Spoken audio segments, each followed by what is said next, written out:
నమస్కారం. ప్రేక్షకులందరికీ శుభోదయం. ఈనాటి శుభయోగం శీర్షికన గురువారం సందర్భంగా భగవాన్ రమణ మహర్షి రచించినటువంటి ఉపదేశ సారంలో ఉన్న అంతరార్థం ఏంటో పరిశీలిద్దాం. భగవాన్ రమణ మహర్షి కర్మ సిద్ధాంతాన్ని, జ్ఞాన సిద్ధాంతాన్ని ప్రతిపాదిస్తూ ఉపదేశ సారాన్ని రచించారు. ఉపదేశ సారంలో రమణ మహర్షి ఏం సెలవిచ్చారంటే, నష్టమానసో ఉత్కృష్టయోగినః కృత్యమస్తి కిం స్వస్థితిం యతః అంటూ సెలవిచ్చారు. దీనిలో ఉన్నటువంటి భావాన్ని మనం పరిశీలిస్తే, నష్టమానసో ఉత్కృష్ట యోగినః అంటే అర్థం ఏంటంటే, మనస్సు నాశనము చెందిన తర్వాత ఉత్కృష్టమైనటువంటి స్థితిలో ఉన్న యోగి చెయ్యవలసినటువంటి పనులు ఏముంటాయి?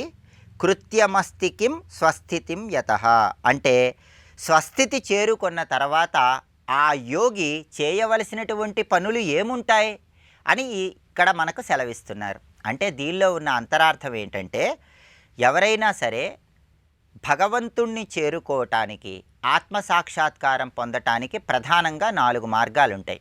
కర్మ మార్గము, భక్తి మార్గము, రాజమార్గము, జ్ఞాన మార్గం. కర్మ మార్గం అంటే ఏ పని చేసినా నిష్కామ కర్మ చేస్తూ అంతిమంగా భగవంతుణ్ణి చేరుకుంటే దాన్ని కర్మ మార్గం అంటారు. భక్తి మార్గం అంటే నవవిధ భక్తి మార్గాల ద్వారా భగవంతుని చేరుకోవటం. రాజమార్గం అంటే ప్రాణాయామం ద్వారా వాయువును అధీనంలో ఉంచుకొని ఏకాగ్రతతో భగవంతుణ్ణి చేరుకోవటం. జ్ఞాన మార్గం అంటే శరీర భావన విడిచిపెట్టి ఆత్మసాక్షాత్కారం పొందుతూ భగవంతుణ్ణి చేరుకోవటం. ఇలా 4 మార్గాలు ఉంటాయి. ఈ 4 మార్గాలలో కూడా అన్నిటికంటే జ్ఞాన మార్గం గొప్పది. అంటే శరీరం నేను కాదు, ఇంద్రియాలు నేను కాదు, మనస్సు నేను కాదు, బుద్ధి నేను కాదు, నేను ఆత్మస్వరూపాన్ని అని ఆత్మభావనలోకి వెళ్ళటం జ్ఞాన మార్గం. ఆ భావనలోకి వెళ్ళాలంటే మనస్సు నశించబడాలి, అహంకారం తొలగింపజేసుకోవాలి, నేను నాది అనే భావం విడిచిపెట్టాలి. అలా విడిచిపెట్టినప్పుడు సృష్టిలో ఉన్నటువంటి ప్రతి ప్రాణిలో కూడా భగవత్ స్వరూపాన్ని దర్శిస్తూ ఆత్మలో మమేకమైపోయినటువంటి వ్యక్తి యోగిగా మారతాడు.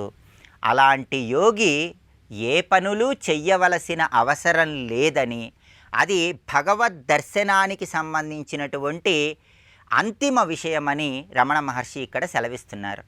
అందుకే జగద్గురువులైనటువంటి ఆదిశంకరాచార్యుల వారు కూడా భజగోవిందం చేస్తూ, యోగరతోవా భోగరతోవా సంగరతోవా సంగవిహీనః యస్య బ్రహ్మణి రమతే చిత్తం నందతి నందతి నందత్యేవ అన్నారు. అంటే ఆత్మసాక్షాత్కారం పొందినటువంటి యోగి ఎవరైనా సరే ప్రాపంచిక విషయాలలో ఉన్నా, లౌకిక ప్రపంచంలో ఉన్నా, ఒంటరిగా ఉన్నా, అందరితో కలిసి ఉన్నా, ఎవ్వరితో కలవకుండా ఉన్నా, యస్య బ్రహ్మణి రమతే చిత్తం ఎప్పుడూ కూడా ఆ పరబ్రహ్మస్వరూపమైనటువంటి ఆత్మతత్వంలోనే లయమైపోయి ఉంటాడని జగద్గురువులైన ఆదిశంకరాచార్యుల వారు కూడా సెలవిచ్చారు. అంటే రమణ మహర్షి కూడా అదే విషయాన్ని చెబుతూ, ఎవరైతే మనస్సు అహంకారం విడిచిపెట్టి నేను నాది అనే భావన విడిచిపెట్టి ఆత్మతో మమేకమైపోయి యోగత్వాన్ని పొందుతారో అలాంటి యోగి సమస్త ప్రాణులలోనూ భగవంతుణ్ణి దర్శిస్తూ ఉంటాడు.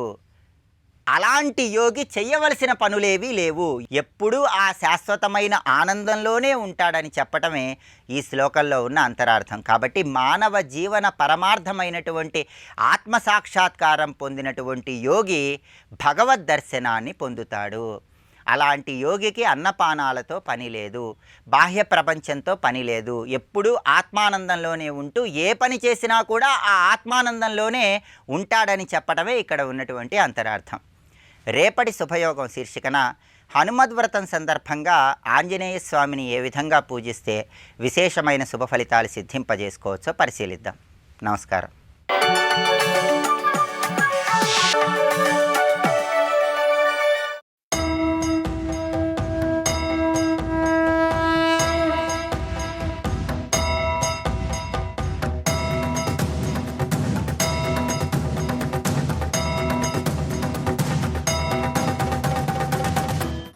పెద్ద కష్టం ఏంటంటే మనస్సును ప్రకృతి కార్యాల్లో కలిపేయకుండా పరమాత్మ యందు నిలబెట్టాలండి. ఇప్పుడు ఇది చేయవలసిన సాధన. అదంత తేలిక ఇప్పుడు స్పష్టమైంది. ప్రకృతి కార్యాల నుంచి పరమాత్మ తెలియలేదు. ప్రకృతి కార్యములు అంటే ఏంటో తెలుసుకుంటే అవి అన్నీ ఏది గుర్తొచ్చిన ప్రకృతి కార్యం ఇది మిథ్య అని తీసి పారేసి వదలట్లేదు. అంతే కదా. అప్పుడు ఏం చేయాలి? సత్యం మీద నిలబడాలి. అయితే మిచ్చనికి ఉపన్యాసాలు ఇస్తూ మిచ్చు గురించి ఎంతసేపు పట్టుకుంటావు? సత్యం గురించి పట్టుకోవాలి. ఇక్కడ పట్టుకోవాలంటే ఏం చేయాలి? తపస్సు చేయాలి. దానికి శమము దమము మొదలైన సాధనలు, ఇంద్రియ నిగ్రహములు. అందుకోసం నేనేం చేశానంటే అన్నీ విడిచిపెట్టి ఇంద్రియ నిగ్రహం లేనివాడు పరమాత్మని పట్టుకోలేడని నాకు తెలిసింది. ఇది తెలుసుకున్నాను. కనుక ఈ పూజ చేసి ఆ పూజ చేసి వ్రతాలు చేస్తూ ప్రపంచం మీద వైరాగ్యంతో విషయాలు పరిచయం ఎంతసేపు వెళ్ళిపోయాను. తపస్సులు చేశాను, జపం చేశాను, ధ్యానం చేశాను. ఇవి లాభం లేదు. ఇంద్రియాలను పూర్తిగా నిగ్రహించాలి అని తెలుసుకుని అతోహం వనమాసాధ్య తపకృత్వా విధానత సేంద్రియాణాన్న మనసో నిగ్రహో భూత్ కదాచన.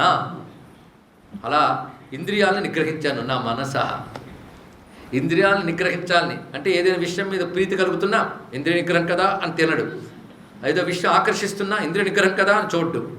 ఇలాంటి ఇంద్రియ నిగ్రహాలు అవునా ఉపవాసం ఉన్నప్పుడు చేస్తుంటారు చాలామంది. ఆ రోజు అది ఇది తినేయాలని అనిపిస్తూ ఉంటుంది ఎందుకో, కానీ వాడు ఉపవాసం కదా రేపు చూద్దాంలే అంటే వాడికి ఇంకా రేపు ఆ వస్తువు మీద రుచి ఉంది. ఏమి నిగ్రహించాడు? ఇప్పుడు ఇంద్రియాలను నిగ్రహించాడు, మనస్సును నిగ్రహించలేదు. కష్టమైపోతుంది. ఈ సమయంలో ఈ ఇంద్రియాలు చాలా ప్రమాదం చేస్తున్నాయని చెప్పి వాటిని కొట్టడం మొదలెట్టాడు. చూడండి, ఇది ఒక సాధన. చేతిని, కాలిని, కంటిని గీక్కోవడం మొదలెడుతున్నాడు. ఇలా నేను చేస్తూ ఇంద్రియాల వల్ల కదా పాడైపోయాను, కానీ ఇంద్రియాలను కొట్టాలి అనుకుంటూ ఉంటే ఆ ఇంద్రియ అధిదేవతలు ఎదురుగా వచ్చి ప్రత్యక్షమయ్యటానికి ఎంత అద్భుతమైన కథ చూడండి. జాగ్రత్తగా ఆలోచిస్తే ఈ కథ చాలా అవసరమైన కథ. ప్రతి వాడికి కూడా పరమాత్మ కావాలనుకున్న వాడికి అవసరమైన కథ. ఈ కథలో అద్భుతం. ఇంద్రియాలను హింసించదలుచుకున్నాడు. అప్పుడు ఇంద్రియాది దేవతలు వచ్చారు. వాళ్ళు ఎవరంటే దిగ్వాతర్క ప్రచేతోస్వివన్నీంద్రోపేంద్ర మిత్రకా ఇది తే దశ. 10 మంది వచ్చారట, 10 ఇంద్రియ దేవతలు. వాళ్ళ పేర్లు దిక్కులు, వాయుదేవుడు, సూర్యుడు, ప్రచేతసుడు, అశ్విని దేవతలు అంటే 2, అగ్ని, ఇంద్రుడు, ఉపేంద్రుడు, మిత్రుడు. ఈ 10 మంది వచ్చి ఒక నవ్వు నవ్వారు. మేము నీ ఇంద్రియాల్లో ప్రతిష్ఠింపబడి ఉన్నాం. నువ్వు గీకి కొడుతూ ఉన్నావు, కానీ నీ పురాకృత సుకృతం వల్ల ఇంద్రియాల్లో మేము ఆ శక్తులుగా ఉన్నాం తెలుసుకో. వాటి వల్ల పనిచేస్తున్నాయి. ఇంద్రుడు ఇక్కడుంటే చెయ్యిలేస్తుంది, సూర్యుడు ఉంటే కనిపిస్తుంది. కనుక ఇంద్రియములు దేవతలు. ఇంద్రియముగా గొప్పది కాదు. ఇంద్రియమునందు ఈశ్వర శక్తి ఉంటే అది పనిచేస్తుంది. అవునా లేదా? కొంచెం అద్భుతమైన విషయం. ఇంద్రియాల్లో ఈశ్వర శక్తి ఉంటే కాళ్ళు నడుస్తున్నాయి. ఇంద్రియంలో ఈశ్వర శక్తి ఉంటే స్పర్శ తెలుస్తుంది. కనుక అవన్నీ నీవని నువ్వు అనుకుంటున్నావు. కానీ ఇంద్రియముల శక్తులు ఎవరు? ఈశ్వర శక్తులు. వాళ్లే దేవతలు. అవే మేము వచ్చున్నాం. మమ్మల్ని నువ్వు ఎంత కొట్టినా నువ్వు సాధన పండదు, పరమాత్మని పట్టుకోలేవు. అంధానాం బధిరాణాంచ వికలేంద్రియ జీవినాం వనేపి విషయ వ్యగ్రం మానసం లక్షయామహే. ఇంద్రియాలు లేకపోవడం గొప్పది కాదయ్యా. ఇంద్రియాలను నియతం చేసుకో. ఇంద్రియ శక్తులు ఒక అనుగ్రహములు, వాటిని కొట్టుకోవడం కాదు. అంటే దీన్ని బట్టి ప్రకృతి కార్యాలతో మమైకం కాకుగన్నారు, కానీ ప్రకృతి కార్యాలను ఎలా నిరసిస్తావు? అవి ఈశ్వర శక్తి విశేషాలు. అవి ఈశ్వర శక్తి విశేషాలను స్పృహ కలిగి ఉంటూ అది మర్చిపోకూడదు. ఇక్కడ అదొక్కటి కలిగి ఉంటే రాగద్వేషాలు ఉండవండి, అహంకార మమకారాలు ఉండవు. అప్పుడు ఏ శక్తి నాది? ఎంత ప్రవిశ్య మమవాచ మివాం ప్రసుప్తాం శ్లోకం గుర్తు తెచ్చుకుంటే ఎవడి వల్ల వాక్కు పలుకుతుందో, ఎవడి వల్ల కాళ్ళు వస్తున్నాయి, చేతులు వస్తున్నాయి అంటే శ్లోకం వచ్చు మనకి. కానీ వాడి వల్ల వస్తున్నాయని స్పృహ ఎప్పుడైనా ఉంటే ఆనందాశ్రుడితో నారాయణ నమస్కారం చేస్తాం కదా, చేయలేకపోతున్నా. ఎందుకంటే అవంతా నాది నేను అని వదలట్లేదు. చూసారా? అందుకే ఇంద్రియాది దేవతలు చెప్తున్నారు, మేము ఇక్కడ ఉండడం వల్ల ఇవి పనిచేస్తున్నాయి తప్ప దీనికి ఏమీ లేదు అయినా. ఇది తెలుసు. కానీ ఇప్పుడు నిగ్రహించవలసింది ఏంటి ఇప్పుడు తెలిసిందా? ఒకడు గుర్తుపెట్టుకో, జీవుడు గృహస్థు, శరీరము గృహము, బుద్ధి భార్య. దాన్ని అనుసరించి ఇవన్నీ పనిచేస్తుంటాయి. కనుక జీవుడు నిగ్రహించవలసినది భార్యనే. అంటే అంతఃకరణం. ఈ అంతఃకరణం మనోబుద్ధ్యాది రూపములతో ఉంటుంది. ఈ లాగేసేదంతా ఏం అంతఃకరణం చేస్తుందో ఆ ప్రక్రియ పేరు మనస్సు. దాన్ని బట్టి నిగ్రహించి, అంటే ఇప్పుడు నిగ్రహించవలసింది దేన్ని? మనస్సును నిగ్రహించాలి, ఇంద్రియాలను కాదు. ఇక్కడ మనో నిగ్రహణం చాలా అవసరం సుమా అని చెప్తూ, తస్మాన్ మనో నిగ్రహార్థం, మనస్సు నిగ్రహించే ప్రక్రియ ఇది. విష్ణు భక్తిం సమాచర, మనస్సు నిగ్రహించే ప్రక్రియ విష్ణు భక్తే. ఇది తెలుసుకో. అది ఎలా చేయాలి? నువ్వు ఇంద్రియాలు మమ్మల్ని నిగ్రహిస్తానన్నా కదా, దేనితో నిగ్రహిస్తాం? మనసా ఇంద్రియాన్ని నిగృహ్య, మనస్సుతో ఇంద్రియములను నిగ్రహించు. అంటే ఉదాహరణకి వాడు ఉపవాసం ఉన్నాం, తినకూడదు. మంచి నీకు ఇష్టమైన స్వీట్ ఎవడ తెచ్చిచ్చాడు ఆ రోజే, వచ్చే నెల ఏకాదశి చూసుకుందామా, ఇవాళ బ్రేక్ చేసి అనిపిస్తుంది. కానీ జాగ్రత్తగా ఉండాలని మనస్సుతో నిగ్రహిస్తున్నా కదా, అది కంటిన్యూ చేయాలంటే ఏం చేయాలి? ఈ ఇంద్రియాలకి మనస్సుకి ఒక పని పెట్టు చెప్తున్నాడు చూడండి. ఇది ప్రక్రియ. ఎంత సమస్య అంటే పరిష్కారం ఏంటి? వాడు ఒకటే పని పెట్టు. ఎవరిని పొందదలుచుకున్నావో వాడి పని పెట్టి ఇంద్రియాలకి. ఎలా పెడతావు? చేతులతో ఆయన్ని పూజించు, నోటితో ఆయన స్తుతించు, కళ్ళతో ఆయన్ని చూడు, శరీరంతో ఆయన క్షేత్రాలు తిరుగు, మనస్సుతో ఆయన్నే చింతన చేయదు. ఇంతే. అదాన్ని భక్తి అంటారు. ఈ విష్ణు భక్తి అలవాటు చేయి. అంటే ఏ పరమాత్మ అయితే ఉన్నాడో వాడికి నీ ఇంద్రియ వృత్తులు మనోవృత్తులు అర్పణం చెయ్యి. అదే నిజమైన భక్తి. ఇంద్రియ వృత్తులు మనోవృత్తులు పరమేశ్వరమయం కావడమే భక్తి. ఇది చక్కగా చెప్పేసింది భాగవతం. మన పద్యాలు చదివాం. కమలాక్షుని నక్షించు కర్మలు కర్మలు. ఆ సూటి అని అంశం ఇక్కడ చెప్తున్నాడు. ప్రకృతి కార్యాలు, పరమాత్మ, జీవుడు. జీవుడు ఏ విధంగా బుద్ధిని ఇటు తిప్పాలి, ఇటు తిప్పలేకపోతున్నానంటే ఒక పని చేయి, వాటికి ఈశ్వరుడు పని పెట్టి అయిపోయింది మొత్తం ఇక్కడ. అందుకే విష్ణు భక్తిని సమాచార, విష్ణు భక్తిని చెయ్యు. ఎందుకంటే ఎలాగూ ఇచ్చేవాడు ఈశ్వరుడు గుర్తుపెట్టుకో. కొందరు భక్తులకి ఇస్తాడు, కొందరు భక్తులకి ఇవ్వడం లేదు. ఎవరికైనా భగవంతుడు ఇస్తాడు. ఇహలోకంలో సుఖాలు కానీ పరలోకంలో సుఖాలు కానీ ఇచ్చేవాడు భగవంతుడే. కనుక నువ్వు భగవంతుడు యందు ఇవన్నీ ఆచరిస్తే ఆయన సుఖమోక్ష ప్రదానిత్యం, ఆయన ఎల్లవేళలా ఇస్తాడు. దాహికా సర్వకర్మణాం. అందుకే సర్వకర్మల్ని దగ్ధం చేసే శక్తి భక్తికి ఉన్నది సుమా. అందుకే భక్తిని ఆచరించు. పైగా ద్వైతమేదో అద్వైతమేదో తెలియజేసే శక్తి హరిభక్తికి ఉన్నది. నారాయణాయ కృష్ణాయ గోవిందాయ నమో నమః.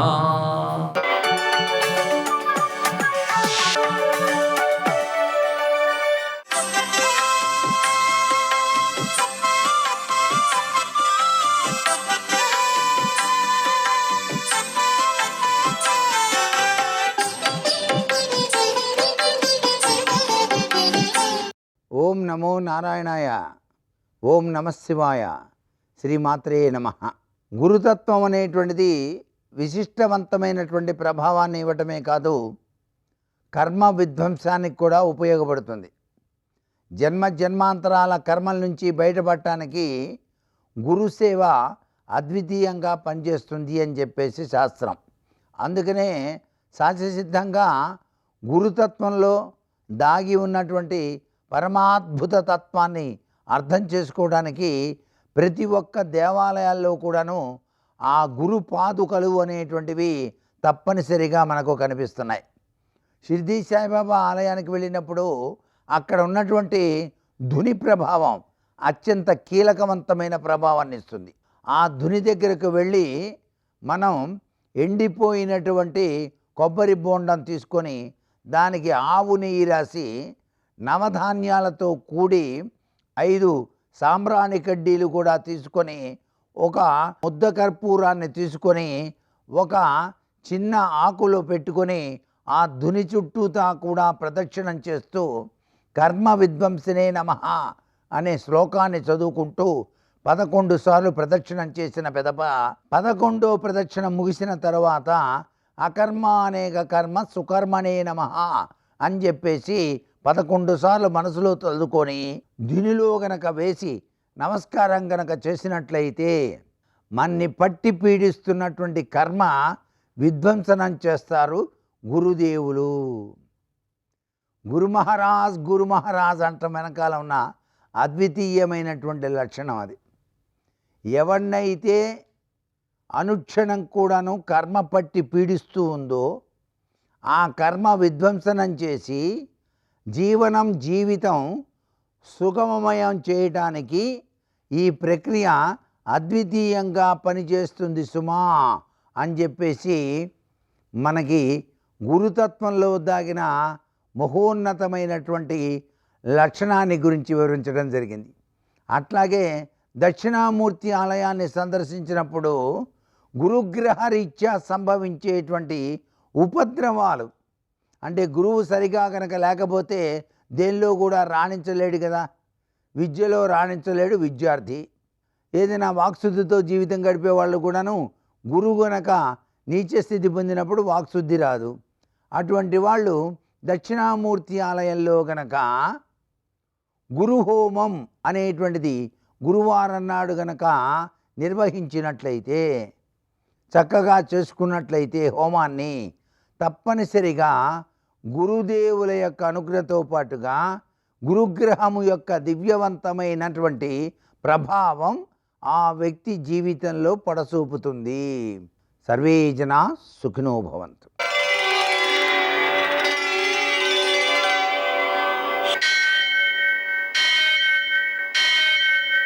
సహస్రశీరుషం దేవం విశ్వాక్షం విశ్వశంభువం విశ్వం నారాయణం దేవమక్షరం పరమం పదం విశ్వతః పరమాం నిత్యం విశ్వం నారాయణగుం హరిం విశ్వమేవేదం పురుషస్తద్విశ్వముపజీవతి పతిం విశ్వస్యాత్మేశ్వరం శాశ్వతం శివమచ్యుతం నారాయణం మహాజ్ఞేయం విశ్వాత్మానం పరాయణం.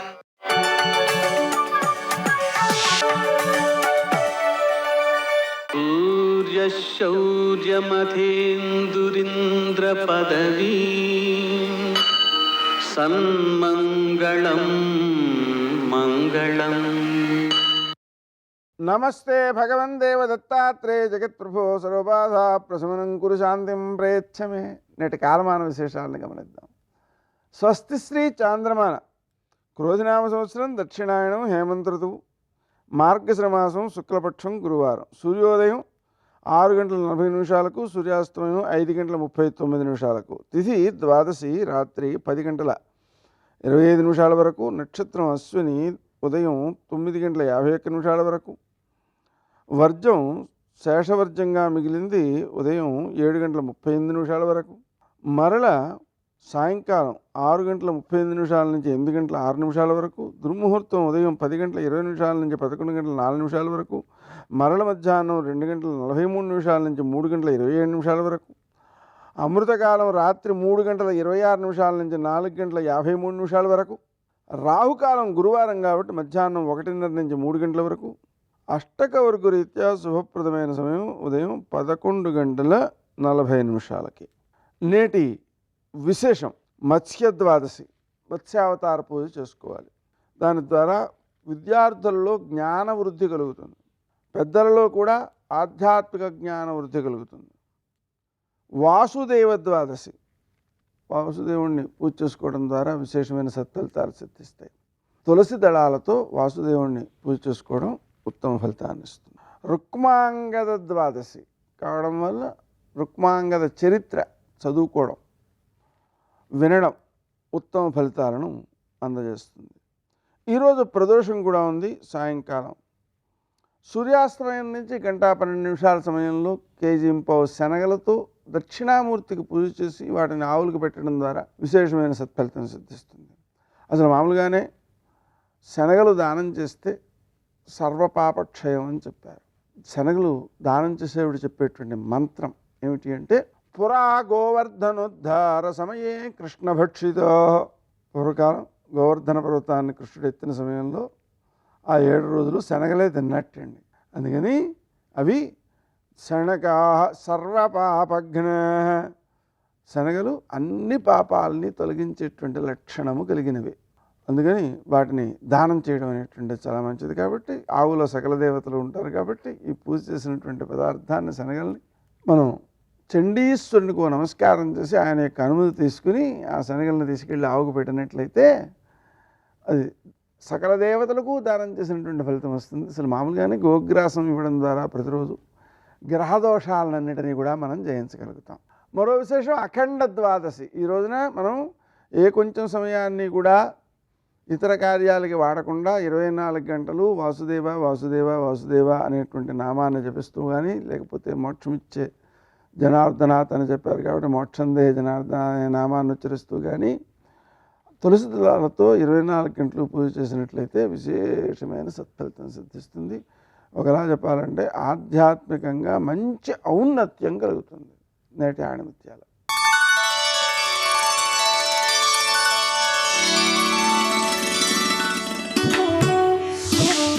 ఇష్టపడే ప్రతిదీ కష్టపడితేనే దొరుకుతుంది. కష్టపెట్టే ప్రతిదీ ఇష్టపడడంతోనే మొదలవుతుంది.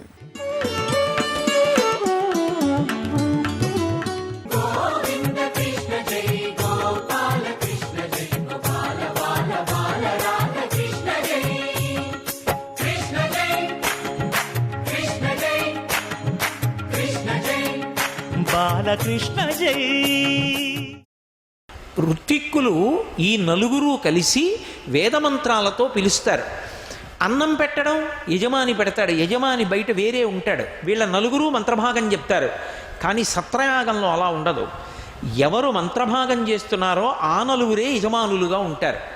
అంటే అది 12 సంవత్సరాలు చేస్తారు. 12 సంవత్సరాలు యజ్ఞం చేస్తూ ఎంతమంది భోజనానికి వస్తే అంతమందికి భోజనం పెట్టాలి. అయ్యా ఇంకొంచెం వేసుకుంటారా, ఇంకొంచెం తింటారా అన్న మాటలు వినపడుతూ ఉండాలి. అంత పెద్ద అన్నదానం జరుగుతూ ఉండాలి. అంత ఆవు నెయ్యి అగ్నిహోత్రంలో వెయ్యాలి. అంత హవిస్సు ఇవ్వాలి. ఆ హవిస్సు యొక్క శేషాన్ని యజమాని పుచ్చుకుంటాడు. ఇలా 12 ఏళ్ళు చేస్తే సత్రయాగం అంటారు. దీర్ఘసత్రం అంటే 1000 ఏళ్ళు కూడా చేస్తారు. ఎందుకు దీర్ఘసత్రం చేయాలి అంటే ఏ వ్యాపకం లేకుండా నైమిషారణ్యంలో కూర్చోకు. కేవలం పడుకోవడానికి, కేవలం ఫలహారం వేళటికి అక్కడికి వెళ్ళడం, మళ్ళీ భోజనం వేళటికి వెళ్ళడం, ఈ మధ్యకాలంలో లోపలికి వెళ్ళి పడుకోవడం అందుకుండకూడదు నైమిషారణ్యంలో. నైమిషారణ్యంలో ఎందుకు ఉండాలి అంటే ప్రయత్నపూర్వకంగా భగవత్ కార్యం చేస్తూ ఉండాలి. అన్నిటికన్నా ప్రధానం ఇది విష్ణు క్షేత్రం కనుక ప్రతిరోజు విష్ణు సహస్రనామ స్తోత్ర పారాయణం భక్తులందరూ కలిసి చేస్తే మరీ మంచిది. చేస్తూ ఉండాలి. చేస్తుంటే అది భగవంతుని యొక్క ప్రీతికి కారణమవుతుంది. కాబట్టి దీర్ఘసత్రం చేస్తున్నారు శౌనకాది మహర్షులు. అది 1000 సంవత్సరముల వరకు చేస్తారు. ఎందుకు అలా చేయడం అంటే దానికి ఒక కారణం ఉంది. అలా ఎందుకు చేస్తారంటే యజమానిగా ఉన్నవాడు యజ్ఞ శేషాన్ని తినాలి. అంటే హవిస్సిస్తారు. ఇప్పుడు మీరు ఆ లోపల యాగశాలలో చూస్తే చెరువు అంటారు, దాన్ని వండుతారు. వండి నెయ్యి వేస్తూ ఉంటారు, సమిధ వేస్తూ ఉంటారు, ఈ హవిస్సుని కూడా వేస్తూ ఉంటారు. ఈ హవిస్సు వేసినప్పుడు పాత్రలో కొంత మిగిలిపోవాలి. ఆ మిగిలిపోయినదేదో అది తింటారు. అది తినడం వల్ల ఏమవుతుందంటే శరీరం అంతా శుద్ధి పొందుతుంది. అందుకే ముందు పంచగవ్య ప్రాసనం చేయిస్తారు. ఇటువంటి చిత్తశుద్ధి కొరకు హవిష్యంలో శేషాన్ని తింటారు. ధర్మరాజు గారు మహాభారతం ఆరణ్య పర్వంలో బ్రాహ్మణులందరూ ఆయన వెంట వెడితే ప్రతిరోజు యజ్ఞం చేసి యజ్ఞంలో ఉన్న శేషాన్ని తింటుండేవాడు. అందుకే అంత తేజోమూర్తి అయ్యాడు. యజ్ఞంలో శేషం తినడం అంటే అదేం సామాన్యమైన విషయం కాదు. దానికి దీక్షాకంకణ ధారణ చేసి యజ్ఞశేషం తింటూ ఉంటారు. అలా దీర్ఘసత్రం చేస్తున్నాడు శౌనకుడు. ఎవరైనా ఆయనే 4 వేదాలు 6 వేదాంగములతో చదువుకున్నాడు. చదువుకున్నవాడు చేస్తున్నాడు. 11,000 మంది శిష్యులకి పాఠం చెప్తున్నాడు. 11,000 మంది శిష్యులకి అన్నపానాదులు ఆవాసం ఇచ్చాడు. 88,000 మంది ఋషులు చుట్టూ చేరారు. వీళ్ళందరూ కలిసి దీర్ఘసత్రం చేస్తున్నారు. సర్వం శ్రీ ఉమామహేశ్వర పరబ్రహ్మార్పణమస్తు. స్వస్తి.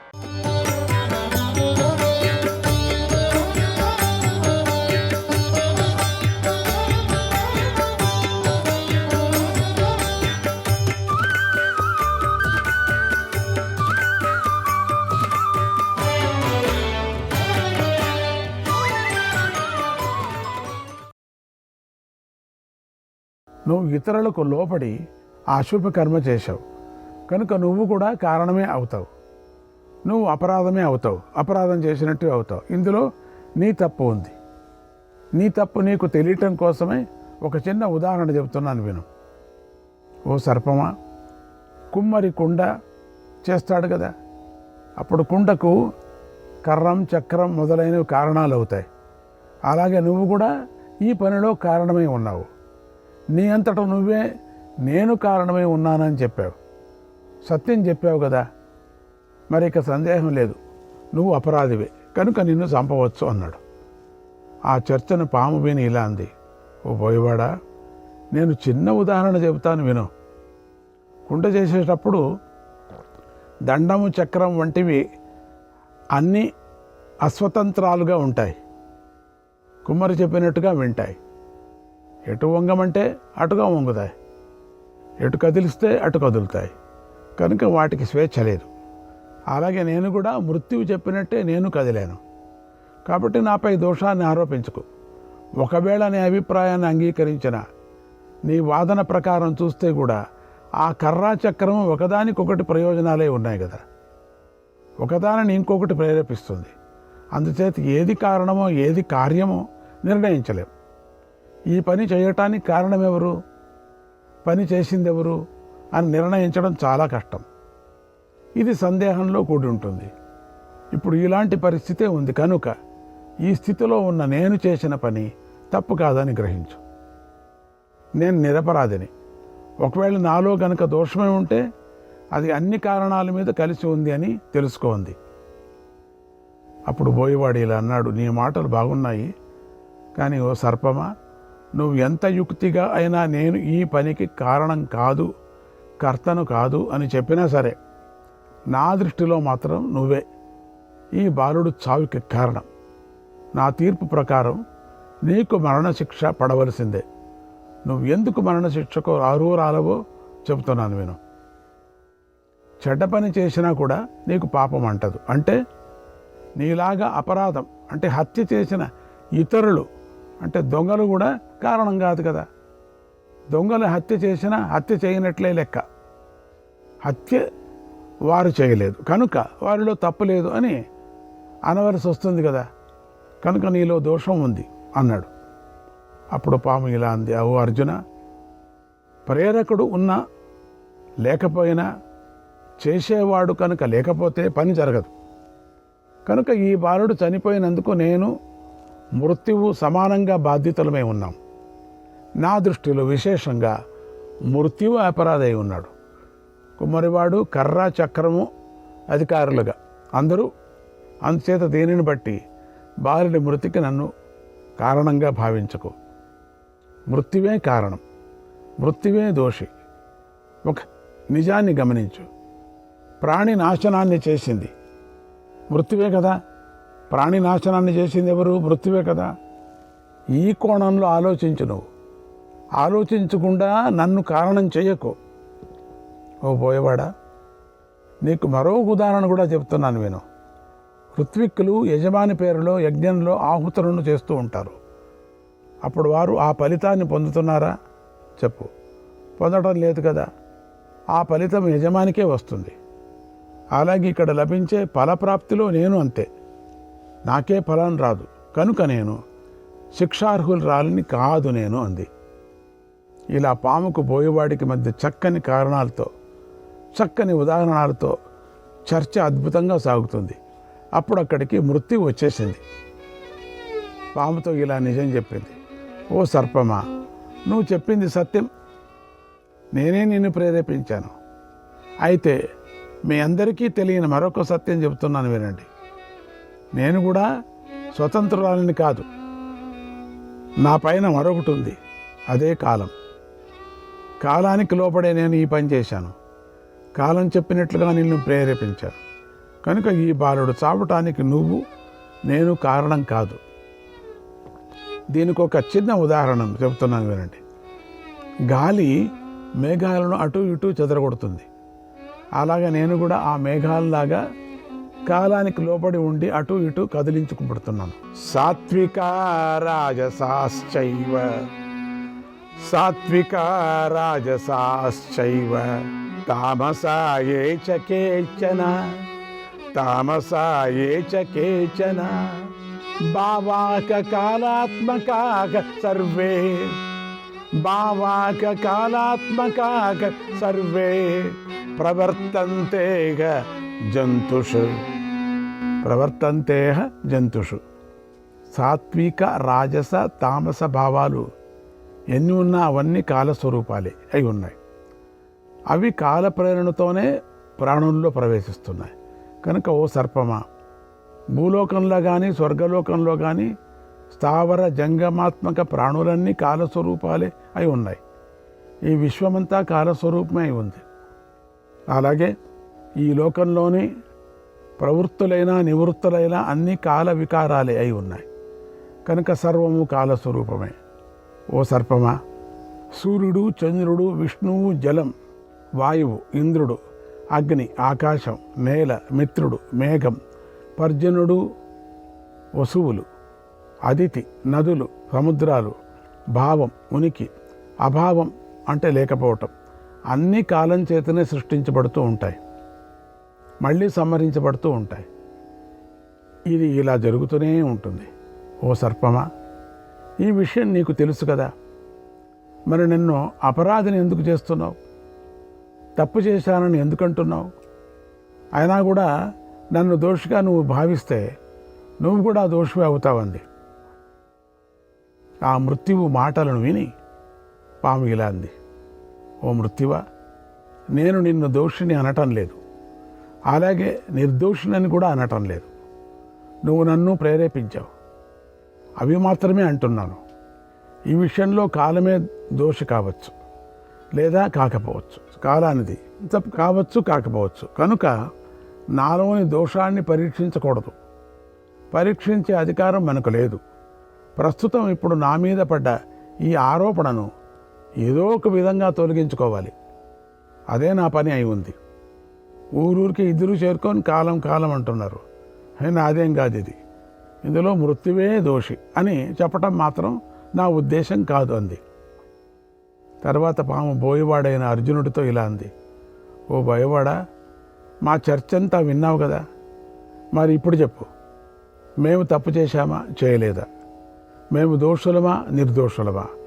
నేను మాత్రం నిరపరాధిని కనుక నన్ను త్రాళ్లతో కట్టి బాధ పెట్టడం నీకు మంచిది కాదు కదా అంది. అప్పుడు బోయవాడు ఇలా అన్నాడు, ఓ సర్పమా, ఈ మధ్య జరిగిన చర్చ బాగుంది. మీ మధ్య ఇద్దరి మధ్య ఉంది. మీ మాటలని నేను విన్నాను. దీన్ని బట్టి నాకు తెలిసింది ఏమిటంటే, నువ్వు మృత్యువు ఇద్దరూ తప్పు చేసిన వారే. మీరిద్దరూ కూడా ఈ బాలుడు చావుకు కారణమే. చిచి, ఈ మృత్యువు సజ్జనులను దుఃఖాన్ని కలిగించే క్రూరుడు, దుర్మార్గుడు అని వీడిని కూడా పగ్గాలతో కట్టాల్సిందే అనుకున్నాడు. ఈ పాపాన్ని మీరిద్దరూ చేశారు కనుక నేను మీ ఇద్దరిని విడిచిపెట్టను, ఇద్దరిని చంపేస్తానన్నాడు. ఇద్దరిని కట్టేశాడు. అప్పుడు మృత్యువు బోయవాడితో ఇలా అంది, బోయవాడా, మేమిద్దరము కాలం చేతిలో ఉన్నామని గ్రహించు. మేము అస్వతంత్రులం, కాలం చెప్పినట్టు చేసేవారం అని తెలుసుకో. కనుక సరిగ్గా పరిశీలించి చూడండి.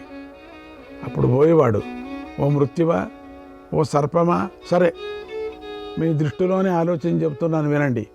మీ ఇద్దరూ కాలానికి ఆధీనులై ఉంటే, అస్వతంత్రులై ఉంటే నాకు మీ వల్ల సంతోషం ఎందుకు కలుగుతోంది? అలాగే కోపం ఎందుకు కలుగుతుంది? దీనికి కారణం ఏమిటి? నాకు ఈ విషయాన్ని చెప్పండి అని అడిగాడు.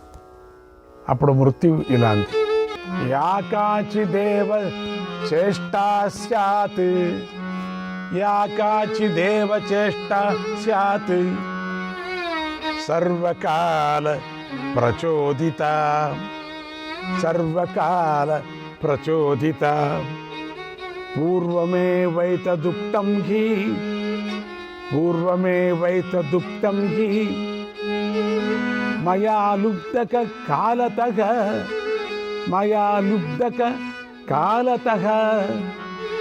ఓ బోయవాడా, ఏ చేష్ట అయినా సరే అంతా కాలం యొక్క ప్రేరణతోనే జరుగుతోంది. నేను ఈ విషయాన్ని నీకు ముందే చెప్పాను. నీకు కలిగిన బాధ సంతోషం మా వల్ల కాదు, కాలం వల్లే కలుగుతుందని గ్రహించు. అందువల్ల మేమిద్దరము అస్వతంత్రులం, కాలం యొక్క ఆదేశాన్ని పాటించేవాళ్ళము. అందువల్ల నువ్వు ఎప్పుడూ మమ్మల్ని అపరాధులను చేయకూడదు. ఇలా గౌతమి, పాము, బోయవాడు, మృత్యువుల మధ్య అద్భుతమైన చర్చ సాగుతూ ఉండగా ధర్మార్థ సంశయం ఏర్పడింది అక్కడ. అప్పుడు అక్కడికి కారుడు వచ్చాడు. పాము మృత్యువులను చూసి బోయవాడితో మాట్లాడాడు. ఒక అద్భుతమైన తీర్పుని ఇలా ఇచ్చాడు, ఓ అర్జున, ఈ బాలుడు చావుకు నేను, మృత్యువు, ఈ పాము కారణం కాదు. మేము తప్పు చేయలేదు. అర్జున, ఈ బాలుడు చేసిన కర్మయే ఈ మృత్యువుకు కారణమైంది.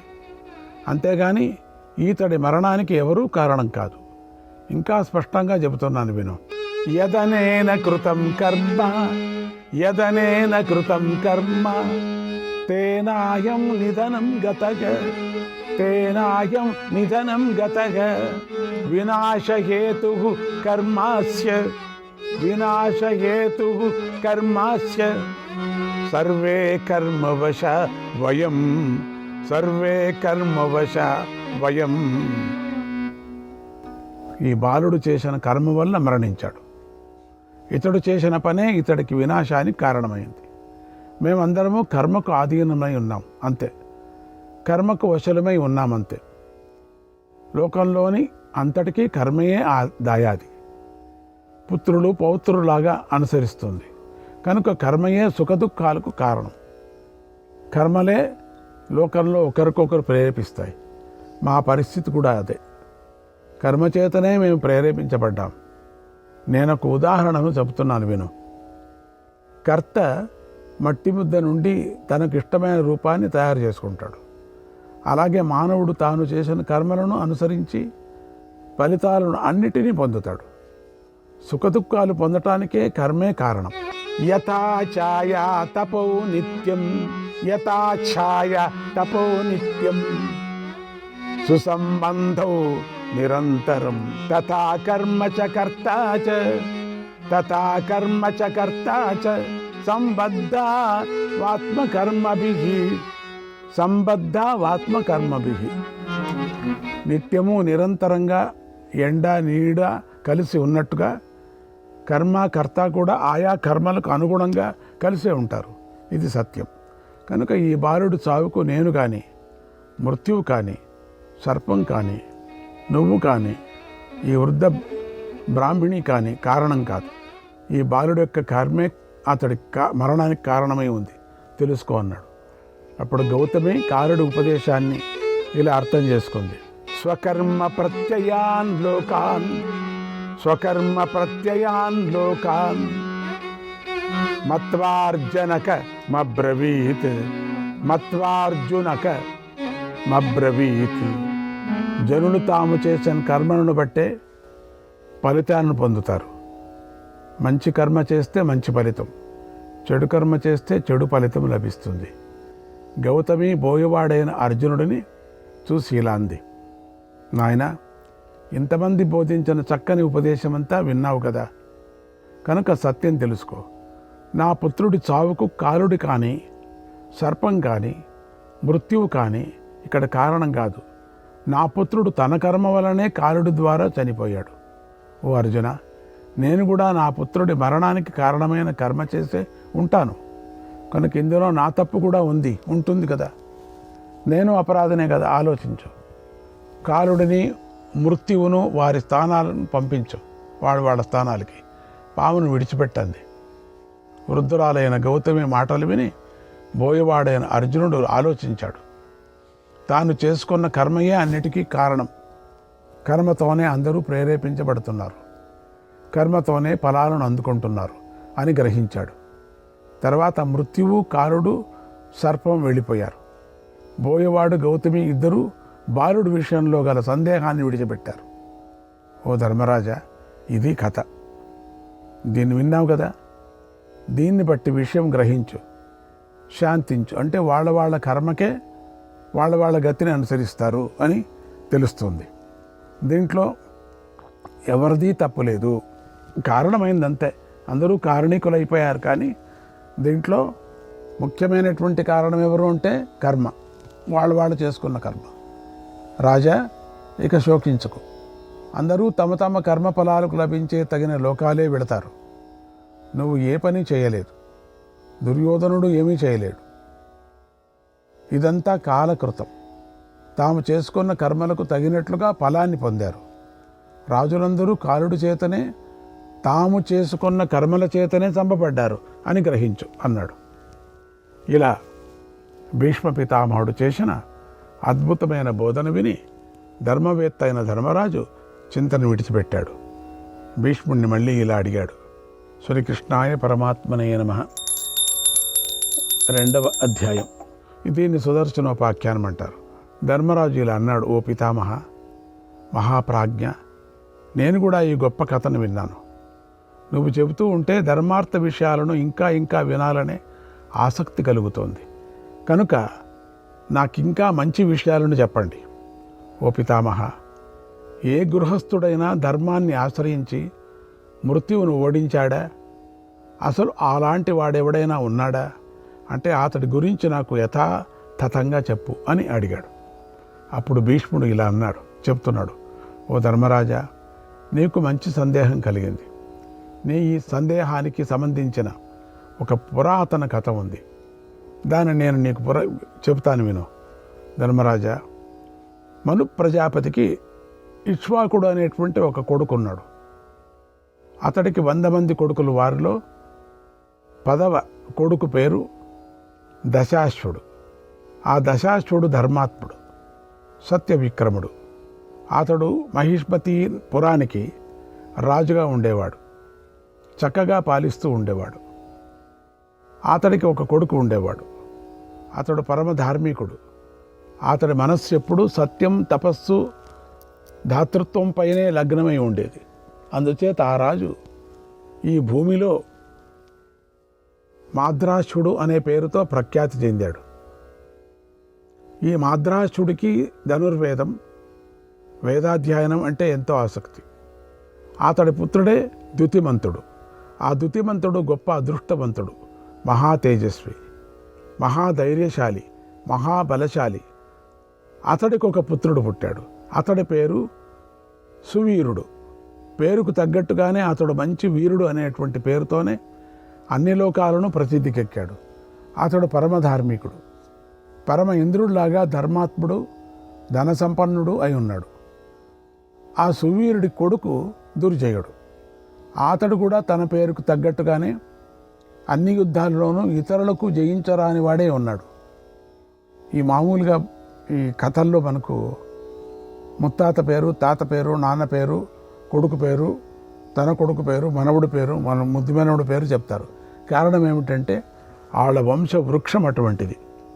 అంటే వాళ్ళు ఎటువంటి వారు, ఈ యజ్ఞాగాదులు చేసిన వాళ్ళు, అస్త్ర విద్యలో ప్రవీణులైనటువంటి, అన్ని ధర్మయుద్ధంలో గెలిచిన వాళ్ళు, ఒక్కొక్కరికి అట్లా ఈ మనవుడికి ఎట్లా ఉంటుంది అని దీనంతా ఒక ప్రేరేపణతో, అంటే ఒక ఫౌండేషన్తో చెప్పుకొని వస్తారు. అంతేగాని అయ్యో వాడి కొడుకు వీడు, వీడి కొడుకు ఏమంటారో ఎంత బద్దో అనుకోకూడదు. మనం ఆ కథలోనే అర్థమవుతుంది మనకు, ఈ కొడుకు ఇటువంటి వాడని అప్పటికి మనకే తెలిసిపోతుంది. కథ అంతా మనకు తెలిసిపోతుంది. ముది మనవుడు అనే లోపల తెలిసిపోతుంది. ఆ దుర్జయుడి పుత్రుడు దుర్యోధనుడు. దుర్యోధనుడు సామాన్యుడు కాడు. ఇంద్రుడు అటువంటి శరీరం గలవాడు, అశ్వినీ దేవతల వంటి కాంతి గలవాడు, ఆనాటి రోజుల్లో శ్రేష్ఠుడు. అంటే దుర్యోధనుడు ఇక్కడ వచ్చే బోయవాడు పేరు అర్జునుడు వచ్చింది. ఎన్నో ఈ వీళ్ళ పేరంతా దండికి వస్తూ ఉంటుంది మహాభారతంలో. మాటిమాటికి అదే భీముడు అనుకోకూడదు, మనం తెలుసుకోవాలి. మనం ఇంద్రుడితో సమానమైన పరాక్రమవంతుడు దుర్యోధనుడు. యుద్ధాలలో ఎప్పుడూ వెనక్కు తిరగలేదు. అలాంటి దుర్యోధనుడి యొక్క రాజ్యంలో ఇంద్రుడు చక్కగా వర్షాన్ని కురిపించాడు. దానితో దుర్యోధనుడు నగరము, రాజ్యము కూడా రత్నాలతో నిండుగా ఉంది. ధనం, పశువులు, వివిధ సస్యాలతో నిండుగా ఉంది. అంతటి రాజ్యంలోని మనుషులతో దీనుడు లేడు. అంటే మనుషుల్లో కూడా దుర్గతిని పొందినవాడు లేడు, రోగి లేడు, బలహీనుడు లేడు. ఇలాంటి లక్షణాలు గలవారు రాజ్యంలో ఎక్కడా లేరు. దుర్యోధనుడు మంచి దక్షిణలను ఇచ్చాడు. మధురంగా మాట్లాడుతూ ఉండేవాడు, అసూయ లేకుండా ఉండేవాడు. కనుక దుర్యోధనుడు జితేంద్రియుడు, ధర్మాత్ముడు, దయామయుడు, పరాక్రమశాలి. ఎప్పుడూ కూడా ఈ దుర్యోధనుడు తనను తాను పొగడుకునేవాడే కాదు. ఇతడు యజ్ఞకర్త, జితేంద్రియుడు, మేధావి, బ్రాహ్మణ భక్తుడు, సత్యప్రతిజ్ఞుడు, ఎవరిని అనుమానించేవాడు కాదు, మహాధాత, ఆహా వేదాంగ పారంగతుడు. ఓ మహారాజా, ఇంతటి ధర్మాత్ముడిని చూసి నర్మదా నది సంతోషించింది. వాడిని చూసి చూడండి. శ్రీకృష్ణాయ పరమాత్మనే నమః.